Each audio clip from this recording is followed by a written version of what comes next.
Começa agora mais uma comissão de inquérito das manhãs 360. Hoje é nosso convidado Miguel Baumgartner, especialista em relações internacionais e comentador habitual no Gabinete de Guerra. Bom dia, bem-vindo. Olá, bom dia. Hoje o registro é diferente. As perguntas Miguel. são diferentes. Vocês não me estraguem.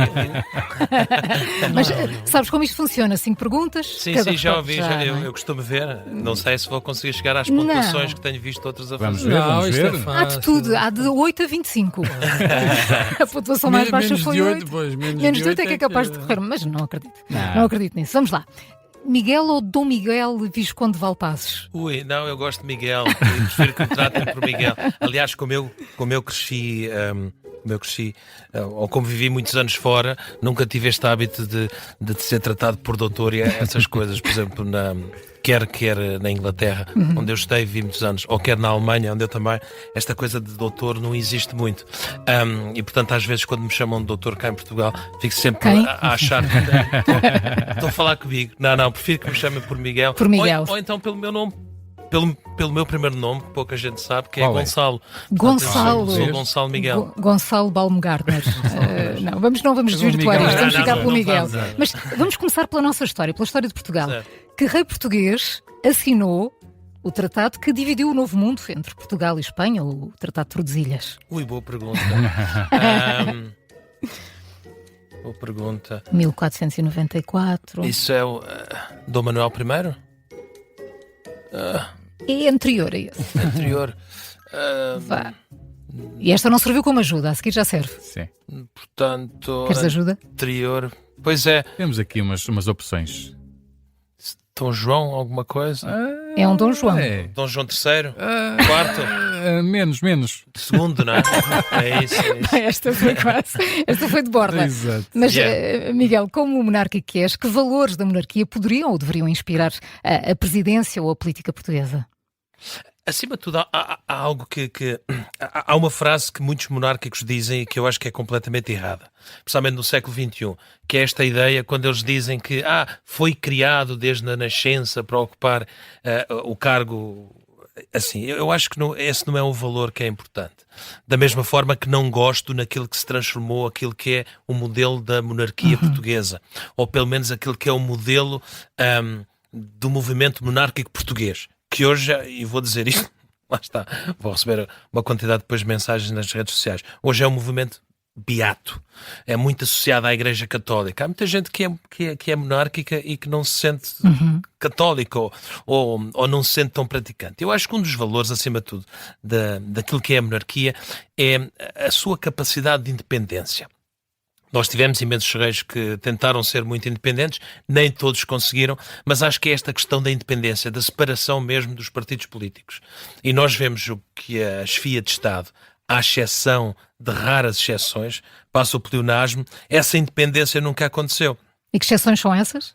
Eu acho que, por exemplo, uma das exceções que nós podemos apontar, pelo menos no nosso regime democrático, é o general Ramalhianos, parece-me a mim. Não só porque nunca esteve ligada a nenhum partido, lá está, mas depois, ao final do seu mandato, teve aquela tendência caricata de criar o PRD e, portanto, durante muito tempo. Hoje não, hoje a imagem está recuperada e parece-me que toda a gente de alguma forma olha para ele como um dos grandes presidentes da democracia. E nesse sentido o Almirante Gouveia Melo podia ser uma boa opção?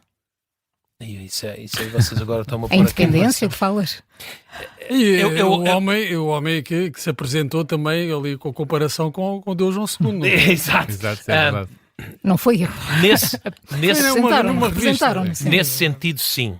Nesse sentido, parece-me que o Almirante Gouveia Melo, ou neste caso, o Gouveia Melo, uma vez que... Eu acho que uma vez Almirante é para sempre Almirante. Sim, claro, mas ele houve outro dia que disse que preferia ser assim tratado. Não, acho que sim. Eu também não vejo como um problema, não vejo mesmo como um problema alguém que foi militar neste país e que já não é militar, pelo menos no ativo, poder ser candidato à presidência da República. Também é verdade, e isso é importante dizer, os reis em Portugal não eram eleitos, os reis eram aclamados. Também é uma situação simpática de o dizer, eram aclamados quer pelo povo, quer depois pelas cortes. A independência para mim é aquilo que me parece que dentro do espírito monárquico, olhando também para as monarquias atuais, as europeias. Depois não me venham falar de algumas monarquias do Oriente Médio ou de África, isso é um bocado mais complicado. Mas aquilo que nós acreditamos nestas monarquias constitucionais, parece-me a mim que esse exemplo é importante. Estaríamos hoje preparados enquanto país para voltarmos a ser uma monarquia? Creio que não. Creio que não no sentido político. No sentido do Fediver e das revistas de cor-de-rosa, acho que nós nunca deixámos. Aliás, voltando àquela questão do doutor ou do dom ou essas coisas... curiosamente, nós somos dos países em que isso é mais importante. E eu lembro-me de um professor que me dizia que isto era resquícios do problema da monarquia, em que de um momento para o outro nós deixámos de ser uma monarquia e as pessoas começaram a achar que precisavam de ser tratadas de alguma forma. Esta ideia de ser diferente e da diferença, não da diferença por respeito intelectual por alguém ou até pela sua carreira profissional, mas por esta necessidade. Foi-se à faculdade, fez um curso de 3 anos e a partir dali aparece no cartão de crédito, aparece nas contas da água e da luz, o DR. Portanto, parece-me que é um pouco isso. Portanto, se calhar o movimento monárquico hoje faz mais, infelizmente, faz mais sentido, porque se esvaziou politicamente de mensagem política, faz mais hoje, se calhar, nas revistas cor-de-rosa do que numa agenda política. Começa com 5 pontos. 5 pontos, Miguel. Uma grande ajuda. Sim, isso aí é. Foi quase dada. Para além Foi quase um autogol. Para além da Alemanha e do Reino Unido, o Miguel também já viveu no Brasil e conhece bem a realidade brasileira. A pergunta é esta. Jair Bolsonaro foi eleito presidente do Brasil nas eleições de 2018. Quem foi o opositor na segunda volta? Do Jair Bolsonaro foi um candidato do PT. Sim, que ele foi ex-ministro da Educação. Eu falei dele aqui na sexta-feira. Falou no Contra-Corrente. Falei agora na sexta-feira e agora deu-me uma... É a branca dos questionários. Deu-me agora uma branca. Bem, mas já disse que é do PT, portanto. Ele é do PT, foi ex-ministro da Educação de Dilma Rousseff. Há uma música do Zaba... Tem o nome dele? Que refrescada é essa? Fernando Haddad. Ajudou. Obrigado, foi essa mesmo. Miguel, hoje arranca o julgamento de Jair Bolsonaro no Brasil. A imprensa brasileira diz que é o julgamento mais importante da democracia no país. O que é que podemos esperar destes próximos dias no Brasil? Eu tenho aqui sentimentos diversos. Sim, acho que ninguém deve estar acima da lei. Acho que não deve haver esta ideia, por vezes peregrina, de que porque se foi um político importante... Veja-se também o julgamento cá em Portugal ainda há pouco tempo. Ainda agora na síntese do jornal, falava-se também sobre José Sócrates. A mim o que me parece é que, acima de tudo, a interferência da justiça no Brasil na política exacerbou completamente todos os limites. Uma coisa é alguém ser presente a tribunal e ir a tribunal por um crime cometido, e deve o fazer, e se Jair Bolsonaro for culpado, deve efetivamente ser condenado e cumprir essa sentença. Eu não posso dizer se ele é não. Há informações distintas, já ouvimos muitas histórias, tudo isso. Agora, parece-me a mim que utilizar a justiça para fazer política, que é o que está a acontecer no Brasil, de alguma forma também aquilo que se tentou fazer com o caso de José Sócrates em Portugal, é errado. E essa judicialização da política é também algo que depois mas acaba essa por dar gás. É de agora ou já vem de trás? A judicialização da política brasileira começou já na altura do Collor de Mello. E se nós formos falar do impeachment de Collor de Mello, curiosamente, na altura que ele sofreu o impeachment, o primo direito dele tinha sido indicado por ele para ser ministro do Supremo Tribunal Federal. Curiosamente, são estas coisas da política brasileira que falávamos aqui na sexta-feira. Aí já se sentia que efetivamente foi também um processo mais político do que judicial. E obviamente que isso agora levaria-nos aqui a horas de conversa. E não temos tempo para isso. Exato, mas parece-me a mim que existe esse perigo. Os extremos também são inflados por este tipo de situações. Quando se sente seja de um lado ou seja do outro, que a justiça tende para um lado. Parece-me a mim que hoje a Justiça, até porque no Supremo Tribunal Federal temos ainda uma maioria que foi indicada, alguns por Lula, outros por Dilma Rousseff, alguns por Jair Bolsonaro, mas tende para o lado mais à esquerda, digamos assim, do espectro partidário, e parece-me que tem havido abusos, e parece-me a mim que o juiz Alexandre de Moraes tem cometido abusos sérios daquilo que seria o princípio da separação de poderes. Mas como é que se mantém a justiça impermeável a essa radicalização política quando o resto da sociedade está de facto radicalizada e está quase entrincheirada ideologicamente? Como é que a justiça se isola da restante sociedade, sendo que faz parte da sociedade? Também é reflexo da sociedade em que está inserida. É verdade, é verdade. E é sempre difícil, porque ao final do dia, quando o juiz despa a toga, acaba por ser uma pessoa como nós, que também vê os telejornais, também ouve a rádio, também lê os jornais, também está diretamente ligado dessas situações. Mas parece-me a mim que isto é quase assim como tudo, é quase como naquelas situações em que o médico o cirurgião tem um assassino na mesa de cirurgia e tem que tomar a decisão do que fazer, e naquele momento tem que efetivamente digamos assim, se auto-excluir ou criar um bloqueio mental para fazer a ideologia tem de sobrepor depois às suas convicções. Exato. O que é que nós vimos? Se nós formos buscar outros integrantes do próprio Supremo Tribunal Federal, um deles que, por exemplo, que até criou um evento aqui em Lisboa, que é o ministro Gilmar Mendes, que traz todos os anos cerca de 3.000 pessoas do Brasil e fazem aqui um evento sempre ligado à área da justiça e da internacionalização da justiça brasileira.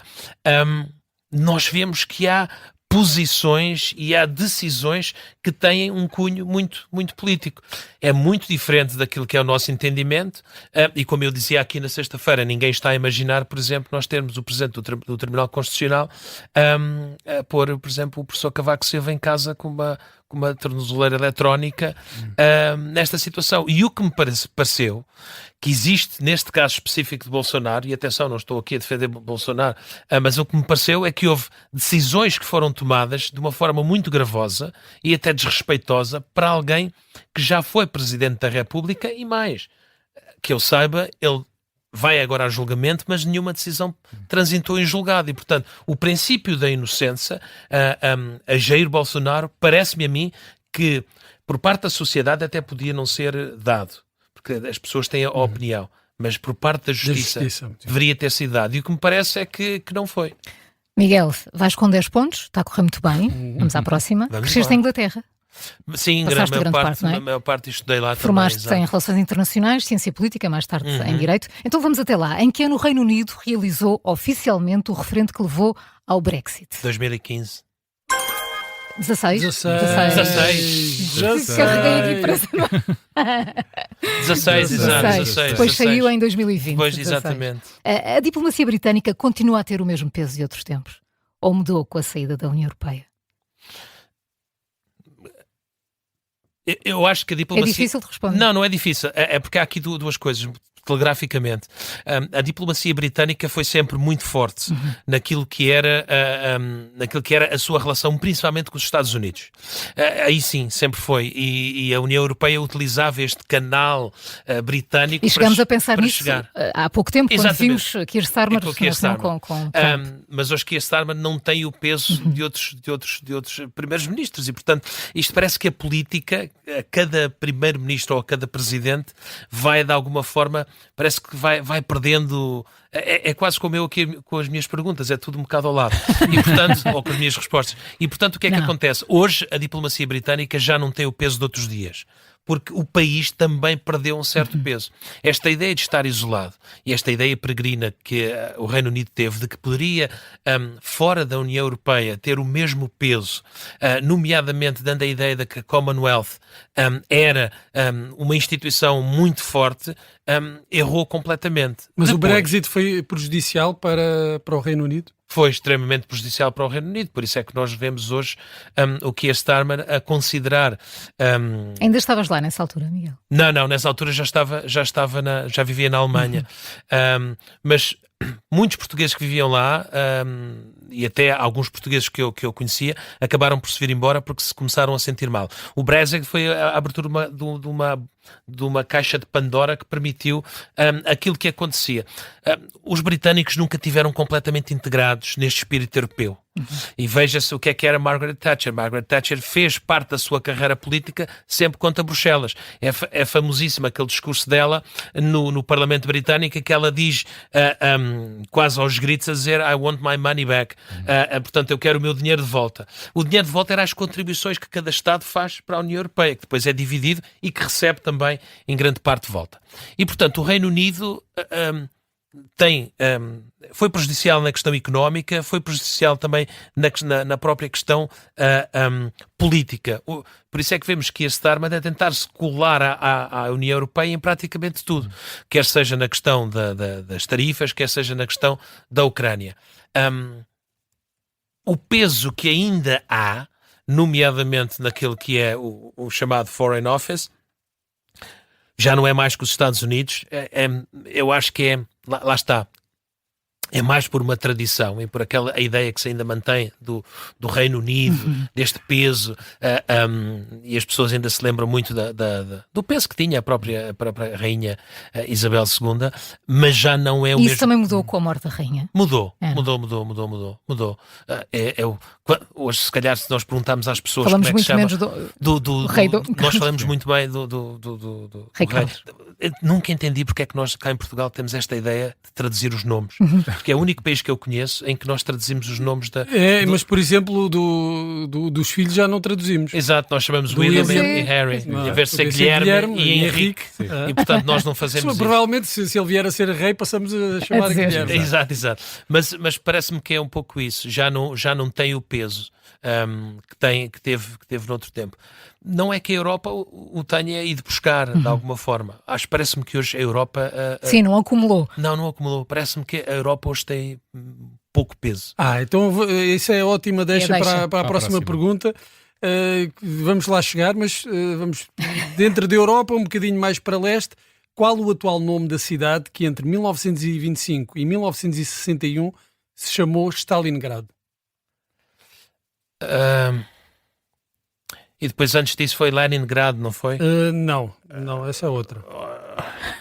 As perguntas que vocês fazem. Pede ajuda, amigo. Ajuda, aqui ajudas. Tem ajuda. Sim. Ajuda e acertar são 2 pontos. Novosibirsk, São Petersburgo ou Volgogrado? Volgogrado. Falando do peso da Europa, a Europa subestimou durante muito tempo, nos últimos anos, as aspirações, as ambições expansionistas da Rússia. Totalmente.